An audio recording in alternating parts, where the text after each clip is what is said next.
Hello fellow fume heads, it's Trina and welcome back. Today I bring you a manifesto. Well, not really.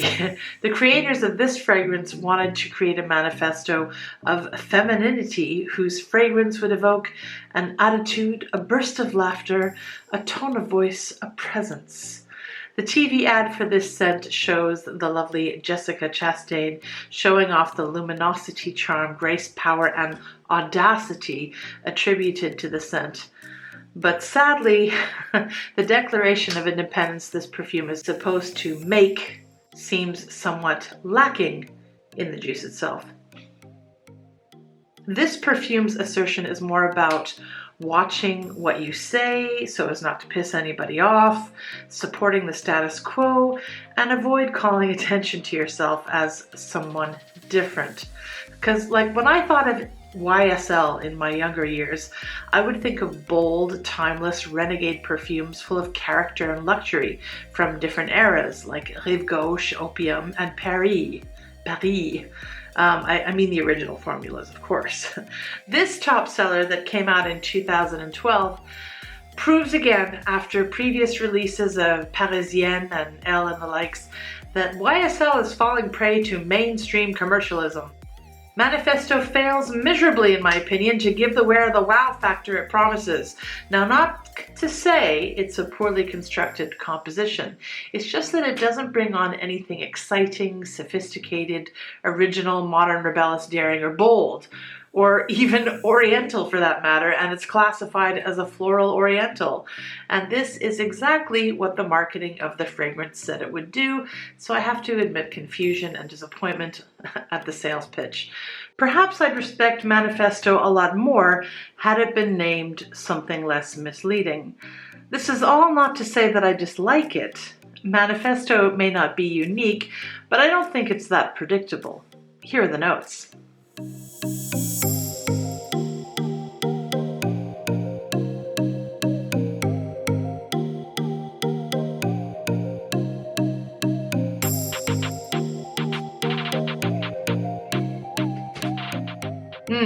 At first spritz, I get a generous, bubbly burst of tart, juicy blackcurrants, stems still attached, which is perhaps why it had me at first sniff when I first tried it, and why I ended up buying about all this stuff in my duty-free cart at the airport years ago, and why I've repurchased it. This is actually bottle number 3.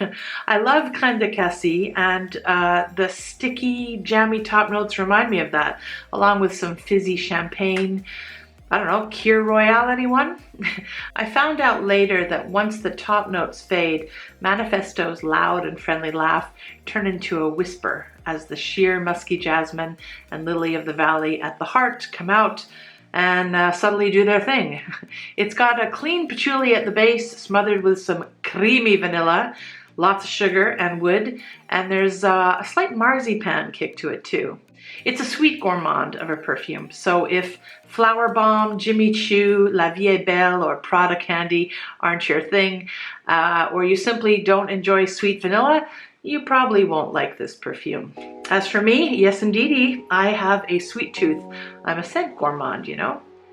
So you might also want to compare Manifesto to Dior Addict, Miss Dior Cherie, and Chanel Coco Noir even, which are all nice fragrances, but kind of like this one, they're just a tad uninspired and a tad generic, I think.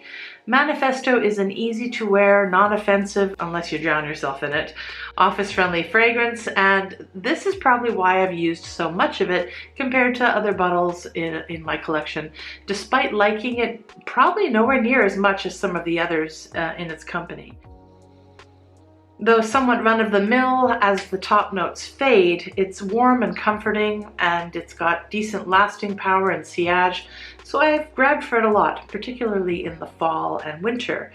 But as it's a sweet scent, this fragrance should please a younger crowd of perfumistas. I'm not saying that sweeter fragrances are for younger people, it's just that I think consumer statistics still tend to sway that way. However, to reiterate, the marketing campaign for Manifesto again seems amiss in this regard. Jessica simply looks too powerful, mature, romantic, intelligent, and too pale-skinned to have been the right face for this scent, although I do love purple and Jessica looks really good in it with the red hair. Anyway, someone conveying a more bubbly and youthful look is required for this perfume, methinks. Clearly, I'm not kosher with the contradictory message of YSL that was sent out with this one.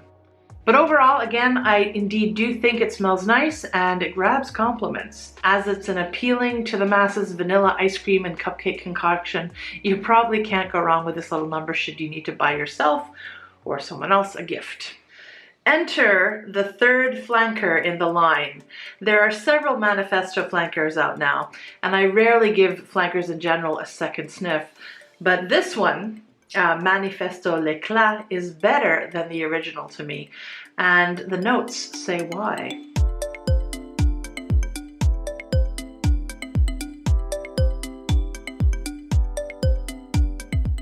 The perfumers of this one, as well as the original, are Anne Flippo and Loc Dong, and this one came out in 2014, the original back in 2012. Okay, so I wouldn't call this one Manifesto either, or anything sophisticated really, but it's at least closer to the mark. The freesia and green tea freshen it up and soften it down, and it's also calmer due to the removal of tonka bean and the addition of cashmere woodiness. It's lighter, greener, also better for warm weather, and definitely less annoying. Not that I find the first one annoying, but I'm sure some people would because it is sweet. It's got a light, fluffy vanilla marshmallow vibe going on, and come to think of it, the original one feels marshmallowy too, but this one has unsweetened whipped cream folded in, and it gets powdery earlier on than the original does. But really, it's about, 90% similar to the original, which I guess is what flankers are supposed to be all about.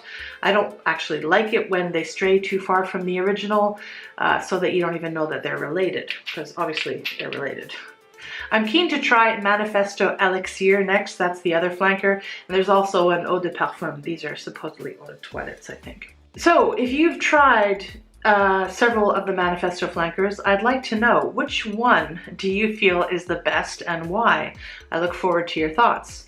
And also, do you agree with me regarding the naming of this scent? Yes? No? Post below, my lovelies. Okay, that's all for today. Scent Gourmand signing out. We'll see you in the next post. I think I might have a bag coming for you soon. Yeah, okay, bye.